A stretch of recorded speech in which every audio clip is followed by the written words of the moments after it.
एक और उदयपुर शहर के सिस्टम में बैठे ज़िम्मेदार कहते हैं कि उदयपुर शहर में देश भर से और विदेश भर से आने वाले पर्यटकों के फुटफॉल को बढ़ाया जाएगा।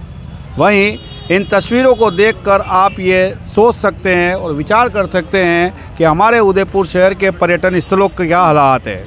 ये पिछोला की पाल का दृश्य है, जहाँ पर कई सारी ऐसी बेंचें बनाई गई है जहाँ पर पर्यटक आते हैं और कुछ देर आराम करने के लिए बैठना चाहते हैं। लेकिन यहाँ पर जिन फोटोग्राफरों के जो हमारे राजस्थानी वेशभूषा होती है उसको पहनाने के जो कपड़े होते हैं, उन बेंचों पर जहाँ पर्यटकों को बैठने के लिए हमने ये बेंचें लगाई है, उन बेंचों पर तो ये दुकानें लगा लेते हैं। तो ऐसे में वे सिस्टम में बैठे निगम के ज़िम्मेदार आखिरकार क्या करते हैं, कौन सी उनकी क्या सेटिंग है जिसकी वजह से इनको हटाया जाता है।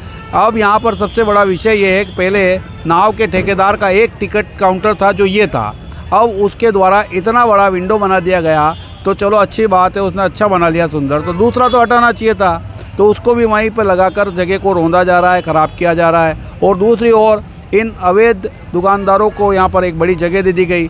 अब दूधतलई में भी देखिए किस तरीके से नावें चलने लगी, तो उनका एक और काउंटर इधर लगा दिया। मतलब कि यहाँ पर इस पिछोला की पाल पर जो पर्यटक घूमने आते हैं उनके मात्र बैठने की जगह तक नहीं छोड़ी, और पूरी जगह पे इस तरीके से यहाँ पर जो फोटोग्राफर है उन्होंने यहाँ पर अपनी दुकानें इन बेंचों पर लगा ली।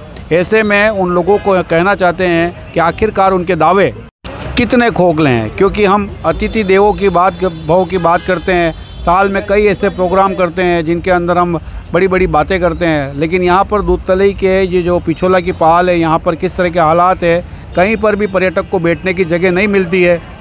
तो ऐसे में वे अपनी जान को जोखिम में डालकर पिछोला की तरफ अपने पैर को लटका कर वे बैठ जाते हैं। ऐसे में अगर वहाँ किसी प्रकार का कोई धक्का लग जाए तो हमारा पर्यटक जो हमारा अतिथि है वो पिछोला की पाल में पानी में गिर जाएगा, तो उसकी कौन जिम्मेदारी लेगा। इसलिए इन सब अवैध दुकानदारों को यहाँ से जिस भी तरह नियम होते हैं उन नियमों के तहत कार्रवाई करनी चाहिए, और इन बेंचों पर जिन लोगों ने दुकान लगा ली है और जिनकी तस्वीरें हम दिखा रहे हैं उन पर एक मोटा चालान बनाना चाहिए, तभी ये लोग सुधरेंगे। बाकी तो उदयपुर शहर के सारे पर्यटन स्थलों के हालात इससे भी गंभीर हो जाएंगे।